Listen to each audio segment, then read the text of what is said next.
Are you ready, kids? Get your parents' permission, check your mailbox, and grab your shopping cart. It's time for the Adventures in Collecting podcast. I'm Eric. And I'm Dave. Welcome to Adventures in Collecting, where we talk toy news, culture, and hauls, along with our journeys as collectors. Hey guys, Eric here. What you're about to hear, we're going to call a bonus pod. I recently had a chance to sit down with Colle of Kastor's Korner to discuss his 2021, which was a huge year for him. Lots of ups and downs. He completed a 365-day toy-a-day project on YouTube, learned a lot along the way, and as you guys know, Colle and Kastor's Korner is something that's incredibly important to us. Very good friend, almost like a mentor at this point. So it was an honor to be able to sit down with him and kind of chew the fat. What you're about to hear is a preview of that episode, which is currently live on his feed. So you're going to hear the first section of it, and if you like what you hear, head on over to Kastor'sCorner.com and listen to the rest of it. So anyway, here it is. Enjoy.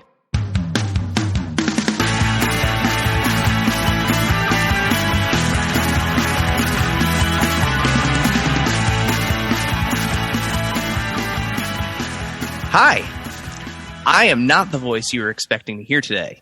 My name is Eric, and I'm normally the co-host of Adventures in Collecting, but today I'm your special guest here at the Cornercast. For 15 years, Kastor's Korner has been covering the toy industry, interviewing luminaries and providing reviews, and this year embarked on something extra special. 365 days straight of toy reviews with the Toy of the Day project.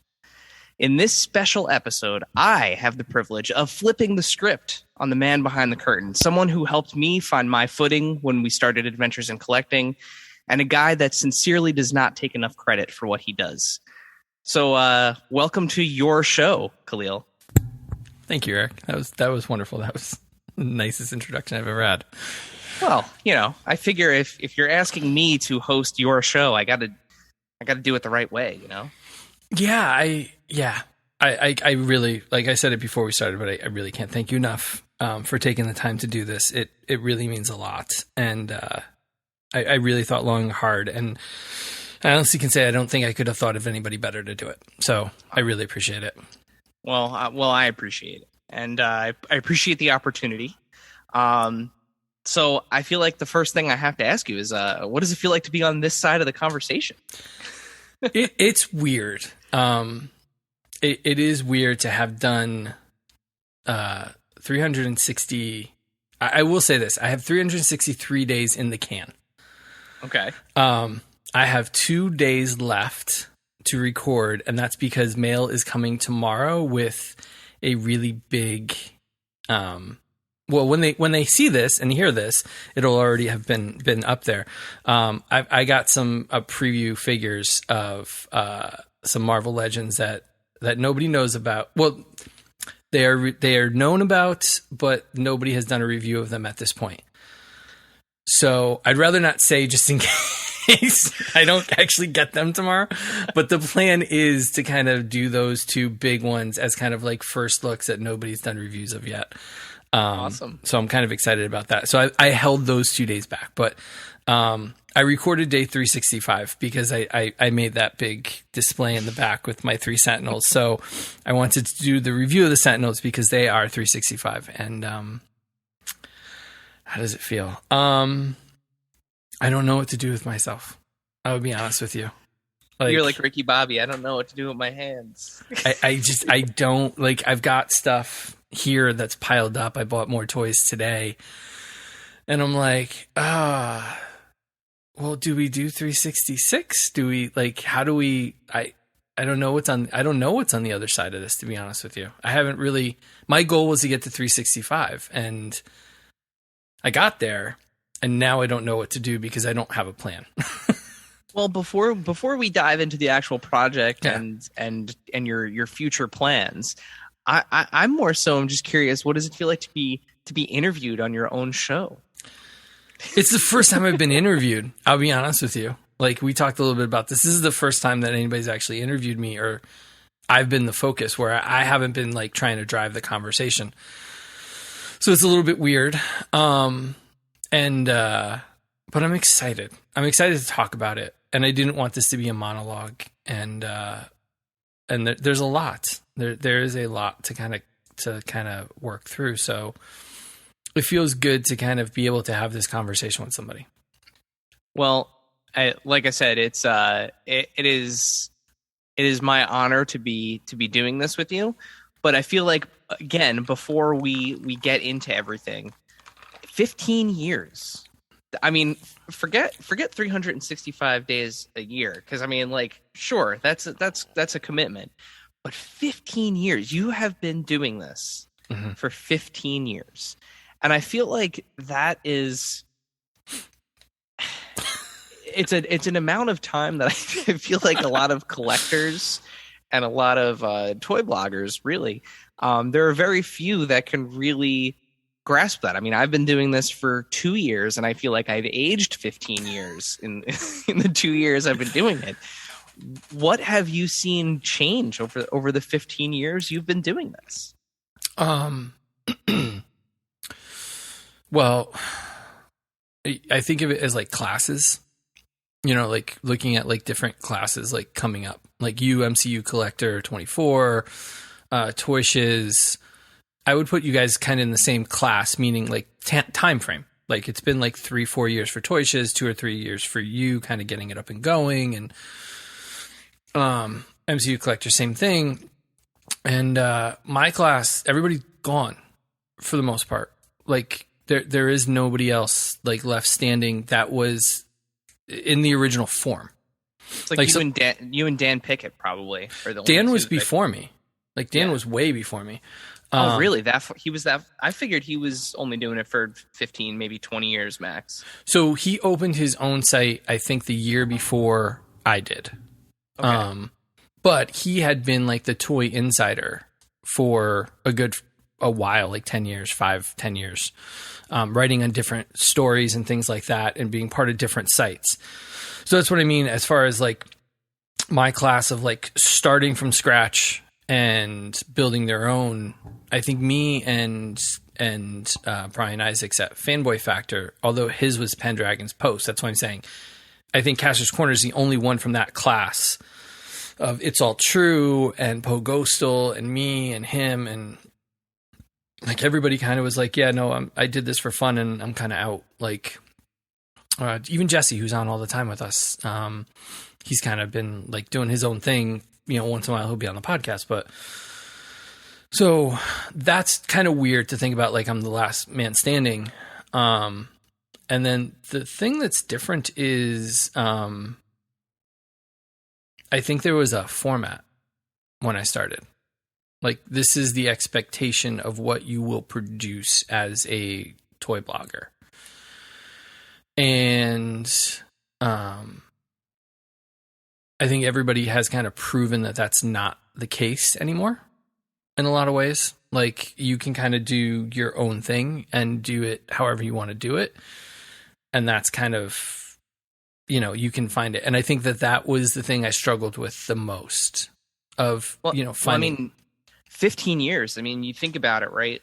Where was social media and the internet's place 15 years ago? It was maybe basic HTML blogs. Like, you're talking, people that were probably using Zanga and LiveJournal in order to cover things if they didn't have, basic HTML programming skills, because there wasn't a whole lot out there. Like, I remember reading those types of blogs and those early, toy and entertainment blogs, and they were very, very, very simple. And in the span of 15 years, you've gone from like nothing, being able to really, access an audience in one or two places max, to literally, it seems like a new platform or new, new app, every couple months. We've been experimenting with TikTok in the last 2 weeks, the two of us. Same. Yeah. So, I coded my first site. Like, I wrote the code for my first site. Not as extensive as you would think. There was a template that I could play with the coding and move things around. And so it started as a WordPress blog, which actually is still up. Like if you go to WordPress.com or castorscorner.wordpress.com or something like that, you can still find the original blog, which is kind of trippy. And I've always thought about migrating those posts over to the website, and it just kind of was like, let's just leave it. Easy solution to that. You just make a link that says archive and it just links to that. That's it. There's nothing good there. The pictures are horrible. The writing's really bad. Because I just did what I thought I had to do. And so that turned into castorscorner.com, bought the domain and the registry and all that stuff. And then coded the, worked on the coding for the first one, kind of very rudimentary. And then, there was no social media. And I had to rely on message boards to get my posts out.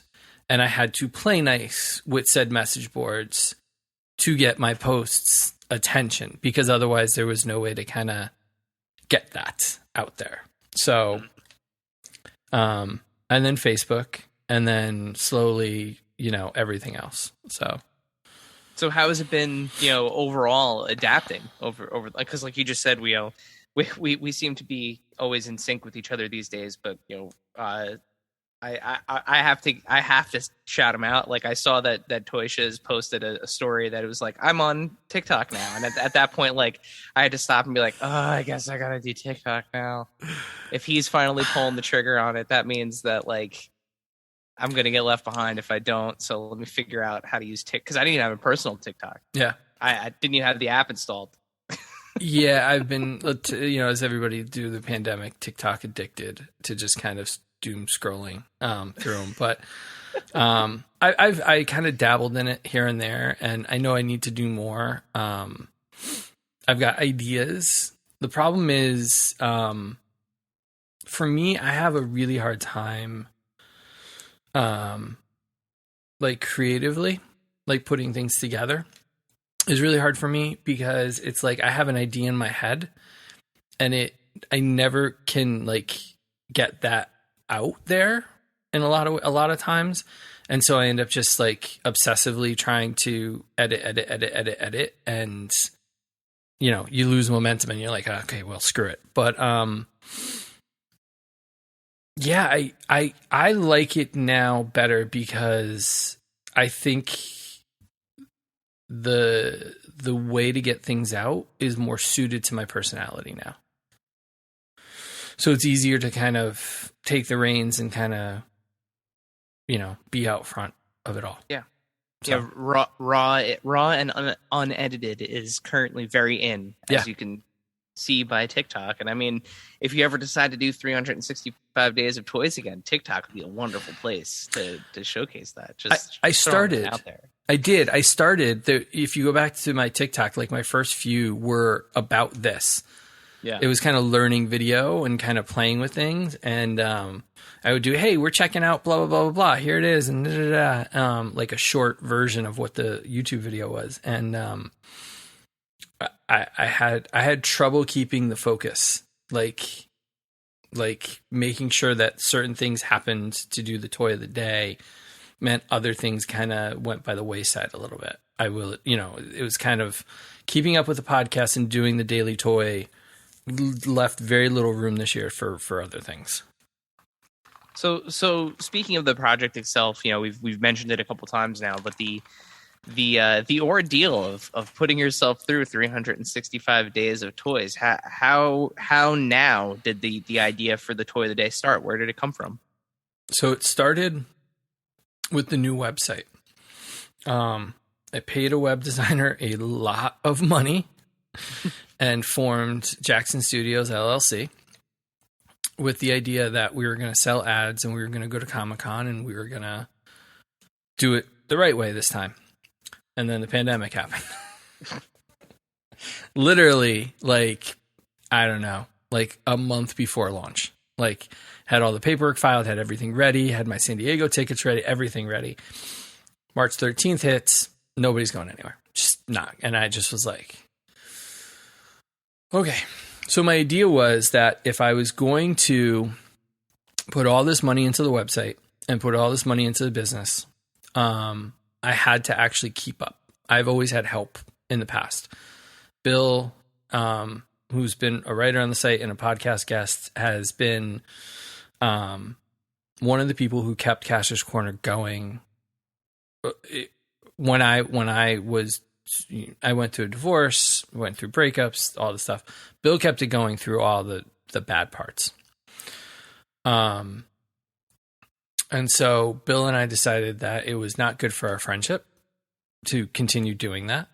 And so I decided I was going to kind of rebrand the whole site, redesign it, start from scratch. And it meant it was all on my shoulders. And if I was going to take it seriously and keep the receipts and do the taxes and all that stuff, that meant I had to actually produce content. And so my initial idea in January was the 2-minute, I was trying to go for alliteration, the 2-minute toy review. And so I was trying to do these 2-minute toy reviews, like trying to get 120 seconds. I know you do your 2-minute news updates every week, or every other week. And so I was like, I can do 2-minute toys. Like it's really easy. Just throw on the thing, blah, blah, blah, blah. And then I let people take a look at it. And that was March. And everybody had notes. And it just shut me right down. And I was like, I can't do it. Because and I'm not mad at my friends for doing it. Like, my girlfriend was critical of it. My best friends were very critical of it. And not from a place of like, hey, you're screwing up. It was more of a place of, hey, let's make this better. And my perspective was, I just need to get it out. And so it really just shut me down. So February to December, it was like podcast. We're just going to focus on the podcast. We'll do a lot of work on Instagram. We'll take a lot of pictures. We'll do a lot of work that way. If anybody sends us samples, we'll do formal reviews. We'll do write-ups and all that stuff. But I gave up on the video. I really did. I was like, I can't do this. I can't edit video. I can't add intros. I can't do the animations. I can't do the transitions. I don't know how to export the right size file. It was all that kind of stuff where it was just kind of like, I even took classes and I was like, I just can't. It's not going to happen. It's the hardest part. It is, and I can completely commiserate with you there. It is, the video part is the hardest part. And I mean, I for Adventures in Collecting, we aim for a new video once a week. Like a video, like YouTube video, not like a little short Instagram thing, but like a video that requires like sit down, edit, like think about what you're going to actually, what's going to come out of your mouth. Does it make sense? Are you repeating yourself? Are you rambling? And there are some times where like I'm done editing a video and I'm just like, I do not like this video. But I'm like 3 hours start to finish, filming, editing, yada, yada, yada, exporting, all that. Yeah. I'm like, I'm just going to hit go and we're going to see what happens. And like, there have been videos like that, man, where like, no joke. One of our highest performing videos is a review of that not really great vintage collection 3-pack. The like, what was it? The gift cards? The Luke. No. The Luke Vader Yoda one. The like. Okay. Yep. Cave of Evil, I think. Yep. It's a not great figure pack. Like, yeah, it's a little off. The Yoda's very good, but that's like one of our highest performing videos. And I remember finishing that one, and me, like Captain Positivity about everything. It was very difficult to get through that video and not be like, this is not good. Yeah. Yeah. And it ended up being one of our most popular ones, and that was kind of like a thing for me where I finished that video and I was like, I need to stop overthinking, and just I'm not going to please everybody. Not everything is going to be a magnum opus. It's just it's a toy that exists and I'm covering it. That's Yeah. that's the way I try to think about it sometimes. Yeah. 3 hours, Jesus. Yeah. I mean, now I've gotten it down a little bit. Like, I've templatized the process, and like I have the same file that I open every time, and it has certain parts of the video are like already in place, and I just have to drop some things in. Like, I'm at a much better place than I am than I was when I was making those videos, one I get it from scratch. Yeah, no, I get it. Like I do like that. I can feel that. And I think that was a barrier for entry to me too, where I think the difference too is I think the amount of stuff I buy. I think that was like the spotlight for a lot of people to just be like, Jesus Christ, how much did you buy? And I'm like, yeah, no, like I was averaging, I don't know, like $700 a month. Well, like, let's talk about that for a second. Let's talk about that for a second. This is you're segueing into the question. It's almost as if you've seen the questions before, and I know for a fact you haven't. I asked you not to do it. Yeah, natural conversation. And now, a word from our sponsors. And now, back to the show. So, yeah, about that, right? So I tried to think about this. I tried to think about this realistically.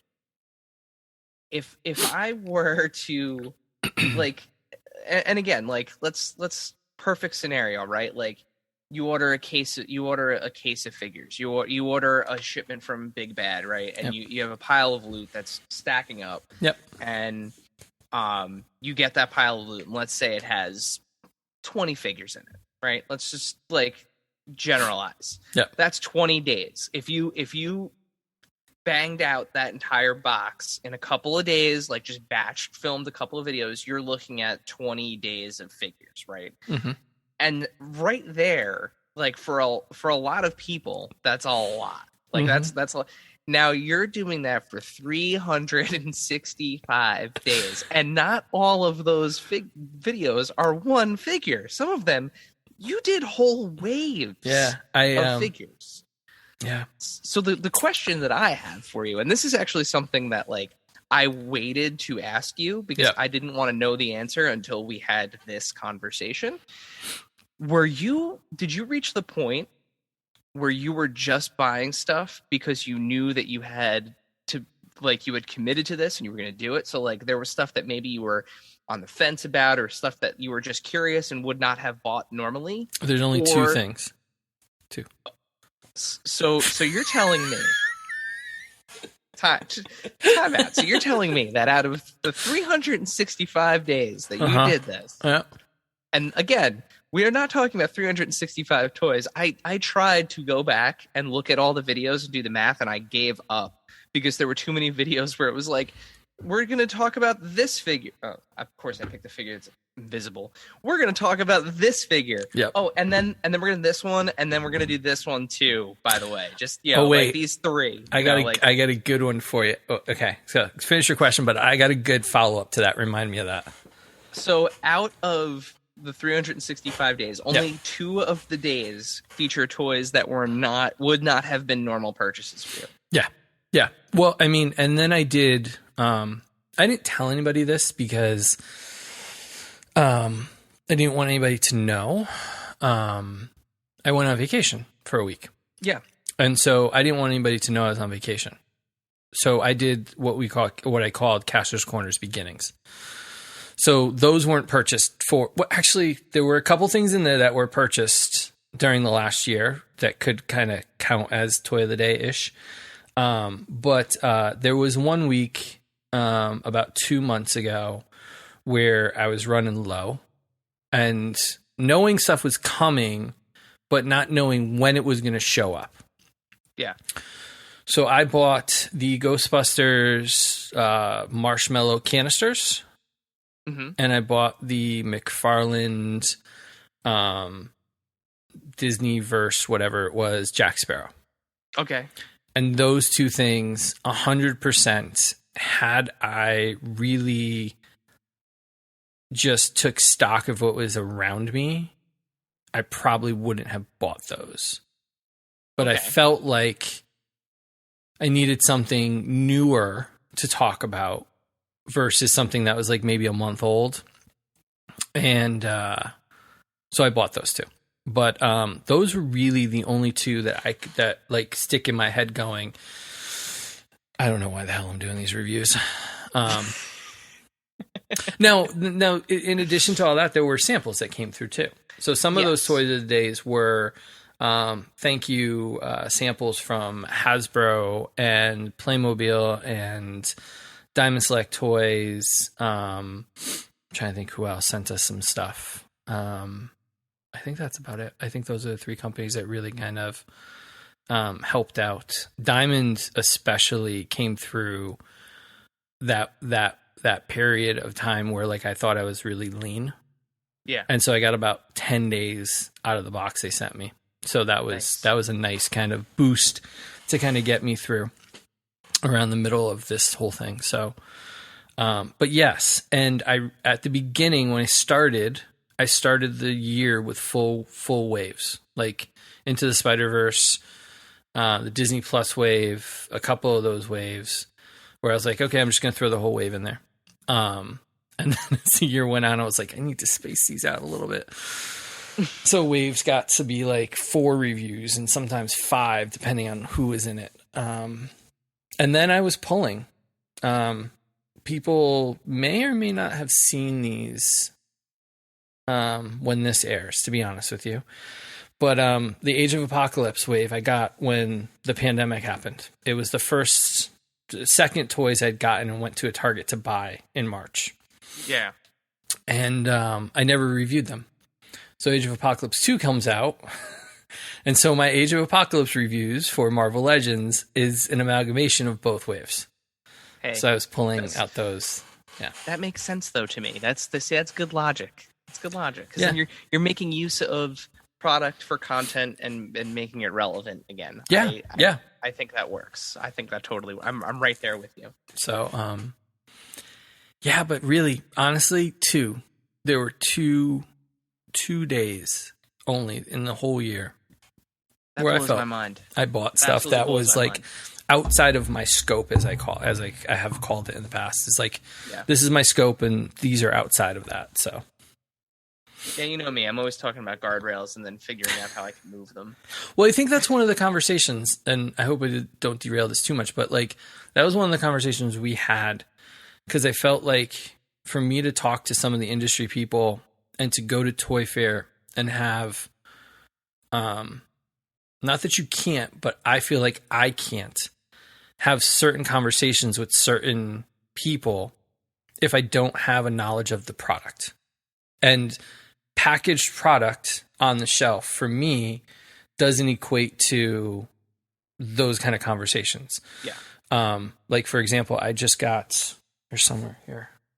I moved them. I don't know where they went. I got the new McFarlanes, the new Lobo and Batgirl and Yeah. all that. They look gorgeous in the package. They can't stand on their own. The ankles are too weak. The accessories are oversized.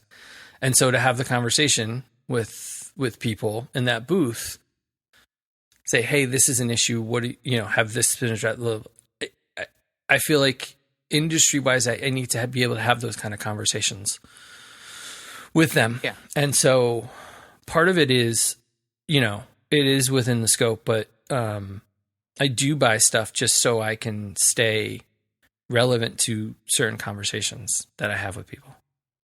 I'm finding that to become more and more challenging on my end. And I know I was very much so the last time we spoke about this. Yeah. Was very much a proponent of like guardrails are important because if you don't have guardrails, then, you drive off the road, figuratively. Yes. And, I think part of the thing that I think you have to consider and something that I've started to consider is just paring down. So like, if you end up buying a couple things for research, right? There's already been stuff where I've bought it just to been like, let's see what the hype is about Yeah. this. Like, I haven't seen this yet. I'm curious. And I bought it and been like, cool. Now I know what this is. Don't need it. Right. Or for instance, like I just bought, so granted, again, we're not going to go too far, but I bought a Mythic Legions figure. I was at Legion Con because it's literally like 25 minutes from my house. So I bought a Mythic Legions figure, and I did a review of it, and I photographed it, and it's beautiful.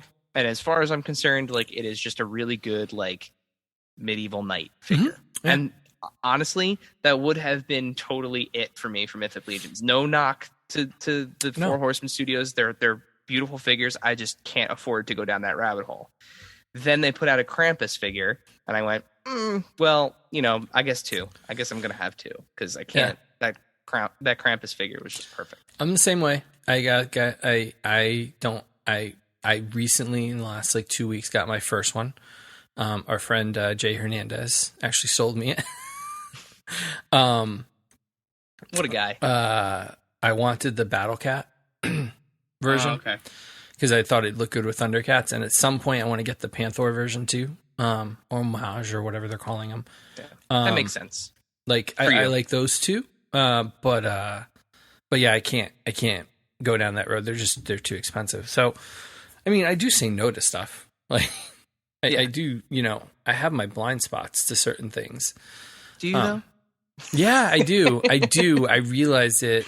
DJ's kids on Little Geeks are into some stuff that I'm just like, I have no idea what the hell this is. Can you just tell me what you need me to find for you?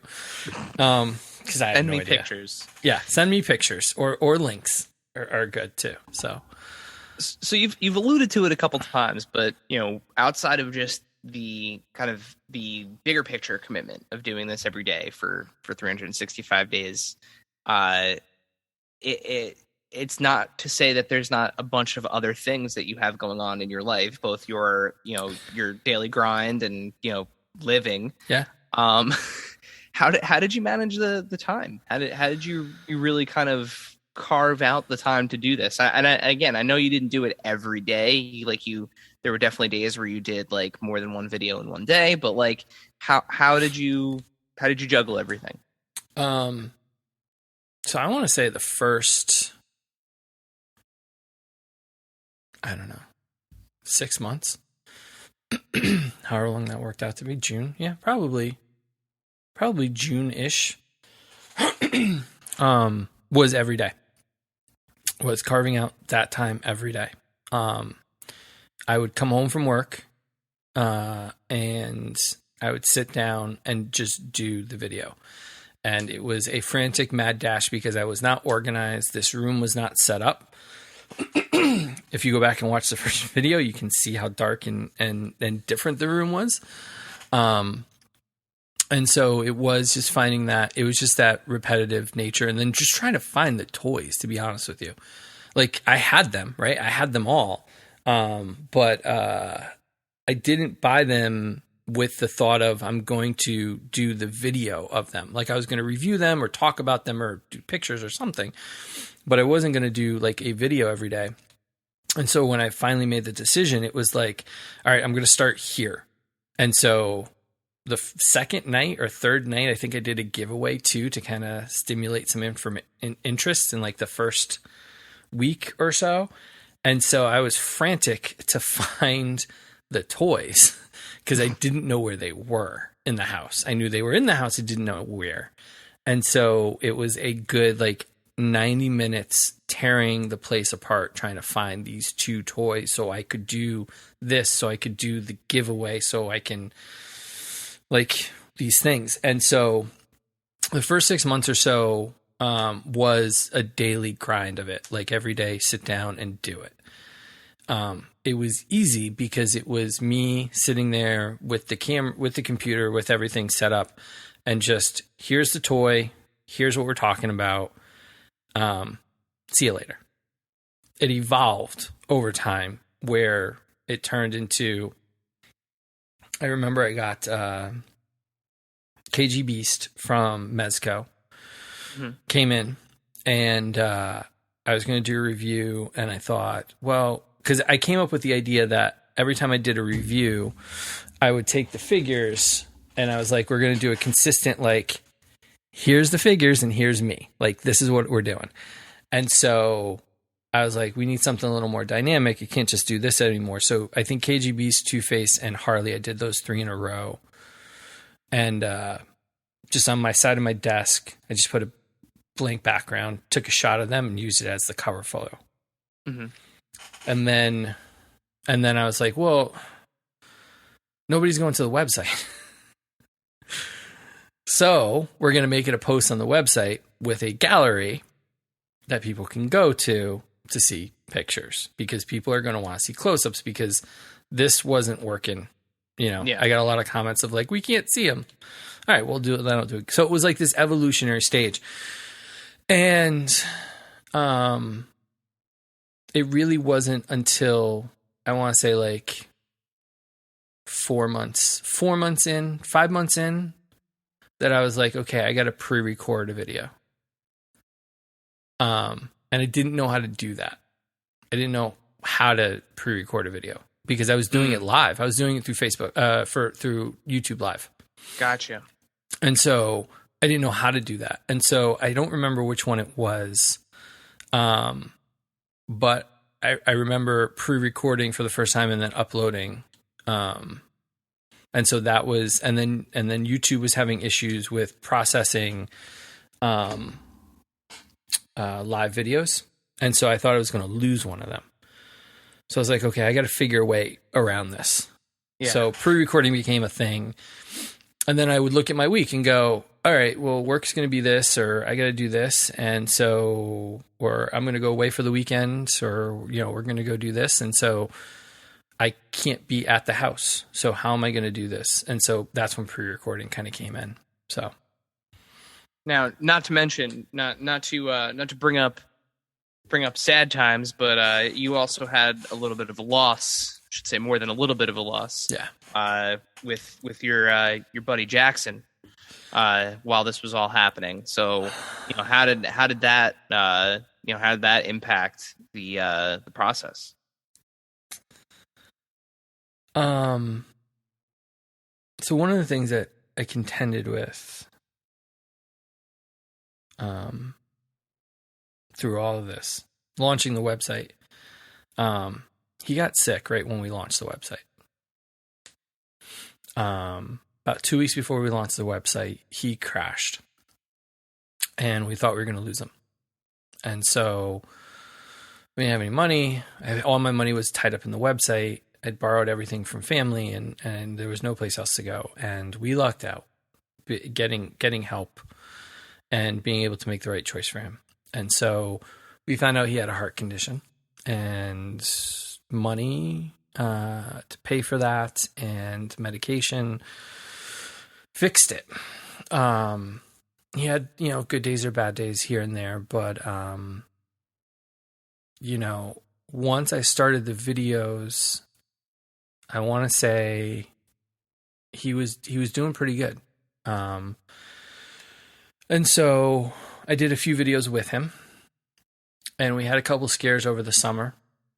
And so I did a video with him saying, you know, I don't know if he's going to be around much longer, but, you know, I want to do this. And I had pre-recorded pretty much up until that point. I was kind of behind a little bit.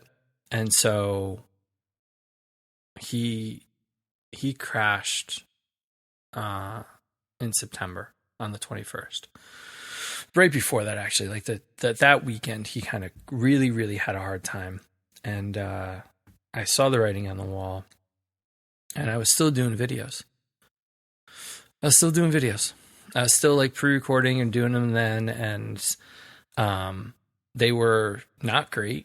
They were kind of like, I'd come in the room, record the video, take 5 pictures, throw them up, in and out of the room in 30 minutes or less. And then I'd go back and be with him.